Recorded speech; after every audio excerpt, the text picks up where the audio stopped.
आता एक बातमी येत आहे धाराशिव जिल्ह्यातून।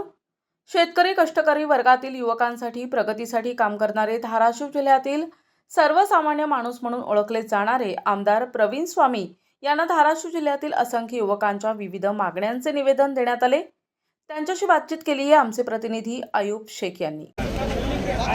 धाराशिव जिल्ह्यातील सर्वसामान्य जनतेचे आमदार म्हणून ओळखले जाणारे स्वामी साहेब आपल्या सोबत आहेत। साहेब, काय एकंदरीत युवक तुमच्याकडे मागणी घेऊन येत आहेत? नेहमी आपण चळवळीमधून दिसत आहे। मुख्यमंत्री युवा कार्य प्रशिक्षणार्थी संघटनेच्या वतीनं हे निवेदन आहे। 15 ऑगस्ट ते मार्च महिन्यापर्यंत 6 महिन्याच्या कालावधीसाठी मुख्यमंत्री युवा कार्य प्रशिक्षणार्थी यांची नियुक्ती तात्पुरत्या स्वरूपामध्ये केलेली होती।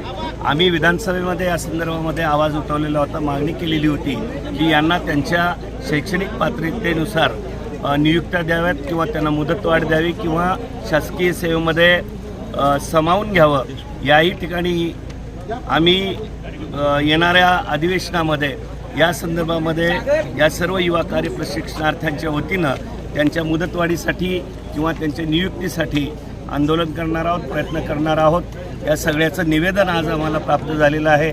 या संदर्भामध्ये महाराष्ट्र शासनाला आम्ही तशी विनंती करणार आहोत। एकंदरीत काही विद्यार्थी आपल्यासोबत आलेले आहेत, काय एकंदरीत आमदार साहेबांकडून अपेक्षा आहेत आपल्याला? आणि मुख्यमंत्री साहेबांना पण दिलो, उद्योगमंत्री मंगलप्रताप लोढा स्वामी साहेबांना पण दिलो की आमचं कार्यकाल वाढवून द्यावं। कारण ज्यावेळी शासनानं विधानसभेच्या तोंडावरती आम्हाला असं बोलले होते की तुमचं कार्यकाल वाढवू आणि तुम्हाला आस्थापनेत कायमस्वरूपी रुजू करू।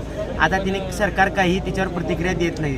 आता स्वामी सर अधिवेशनात हिवाळी अधिवेशनात त्यांचा मुद्दा मांडला, त्यामुळे मी आणि ती एकदा त्याला पालकमंत्र्याला पण निवेदन दिलं आणि मंत्र्याला सुद्धापर्यंत जाऊन आलो की आमचं कार्यकाल वाढवून द्यावाबद्दल। आता आणि JR असं नमूद केलं की 4.5 मुद्दा की कार्यकाल संपल्यानंतर तुम्हाला कार्यकाल वाढवून द्यावं आस्थापनेत, ज्याच्या आपल्या आस्थापनेनुसार प्रत्येक शासकीय विभाग वाढवून द्यावं। एकंदरीत पाहायला गेले तर जिल्ह्यातले युवक जे आहेत आपल्याकडे खूप आशा आणि अपेक्षा न बघतात। येणाऱ्या काळामध्ये युवकांसाठी काय महत्त्वाचं विजन या जिल्ह्याच्या विकासासाठी आपलं असणार, युवकांसाठी असणार आहे? नक्कीच युवकांचं आजची जर परिस्थिती बघितली तर बेरोजगारीचा प्रश्न खूप मोठा आहे आणि महाराष्ट्र सरकार अनेक योजना, अनेक उद्योगधंदे याविषयी सकारात्मक आहे। आम्ही देखील महाराष्ट्र सरकारला विनंती करणार आहोत की हे जे युवा प्रशिक्षणार्थी आहेत त्यांच्या शैक्षणिक पात्रतेनुसार आणि मुद्दा क्रमांक 4.5 नुसार त्यांना कार्यकाल वाढवून द्यावा आणि कार्यकाल वाढवत त्यांना शासकीय सेवेमध्ये सामावून घ्यावं ही विनंती आम्ही शासनाला करणार आहोत।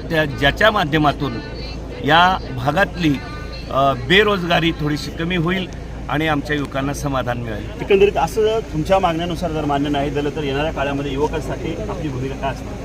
माझी एकट्याचीच नाही तर संपूर्ण आमच्या शिवसेना उद्धव बाळासाहेब ठाकरे पक्षाची भूमिका असेल की आम्ही या सर्व युवकांना घेऊन शासनाच्या विरोधामध्ये या संदर्भात लढा पुकारू।